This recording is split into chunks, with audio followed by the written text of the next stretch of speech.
দেখো বন্ধুরা, আজকে তোমাদের সঙ্গে আমি একটা রেসিপি শেয়ার করব। সেটা হচ্ছে, এখানে দেখো উচ্ছে পাতা, কতগুলো উচ্ছে পাতা আমার পাশের বাড়ির দিদি দিয়েছে। তো এগুলো আমি কীভাবে খাবো বুঝতে পারছিলাম না। তারপরে ভাবলাম যে উচ্ছে পাতাটা তো তিতো, এটা দিয়ে দেখি একটা সহজ রেসিপি করা যায় কিনা। সেই পাতাগুলো আমি ধুয়ে এখানে পরিষ্কার করে রেখেছি। এখানে কিছু বেগুন কেটে রেখেছি আর কয়েকটা কাঁচা লঙ্কা দিয়েছি।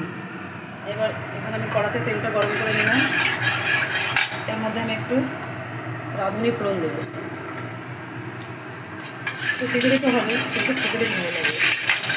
রাঁধুনি ফোড়ন দিয়ে এর মধ্যে আমি যে বেগুনগুলো ধুয়ে রেখেছি, তারপর থেকে বেগুনগুলো দিয়ে দেবো। পাশের কড়াইটাকে তোমরা এগিয়ে করি।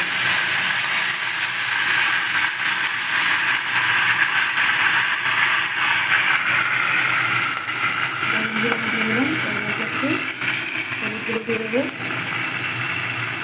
আর সামান্য একটু লবণ দিয়ে দেবো। আমি তেল দেওয়ার সময় একটু লবণ দিই, সেটা আমি তোমাদের সঙ্গে সবসময় রেসিপিতে বলি। তেল দিয়ে লবণ দিলে কি তেলটা শুকায় না। এবার আমি বেগুনটা একটু ভাজা ভাজা করে নেবো। এটা আমি একটু ঢাকা করে রেখে দেবো। এটা চিকো রেসিপি হবে। তো দেখো বন্ধুরা, ঢাকনাটা নামিয়ে নিয়ে দেখছি বেগুনটা কতটা ভাজা হয়ে গেছে।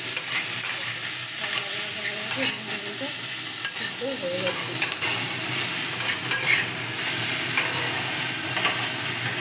এর মধ্যে যে আমি উচ্ছে পাতাগুলো রেখেছিলাম, সেগুলো একটু জলটা ঝেঁকে এর মধ্যে দিয়ে দিলাম।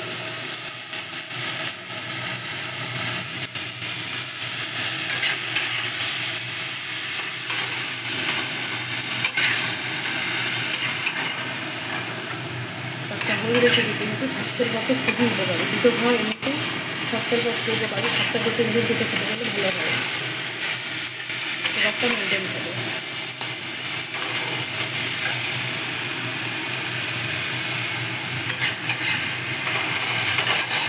সবসময় মাছ, মাংস, বিরিয়ানি এসব খেতে ভালো লাগে না।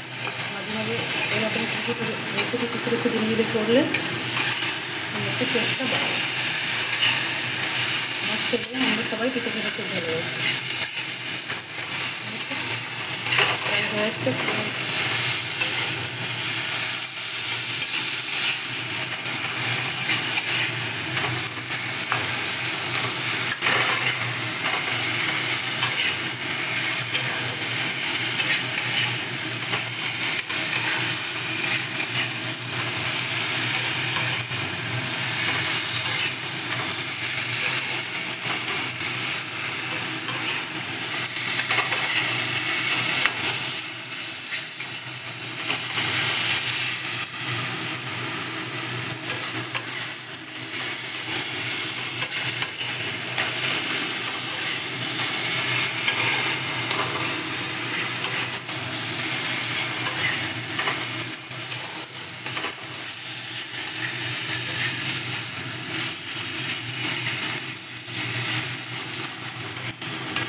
বন্ধুরা দেখো, আমার রেসিপিটি কমপ্লিট। উচ্ছের পাতা দিয়ে বেগুন। যদি তোমাদের এই রেসিপিটি ভালো লাগে এবং একবার তোমার বাড়িতে ট্রাই করে দেখো, এটা খুবই টেস্টি হয়। যদি ভালো লাগে আমার রেসিপিটি, তাহলে প্লিজ আমার চ্যানেলটি সাবস্ক্রাইব করে দিও এবং লাইক শেয়ার করতে ভুলো না।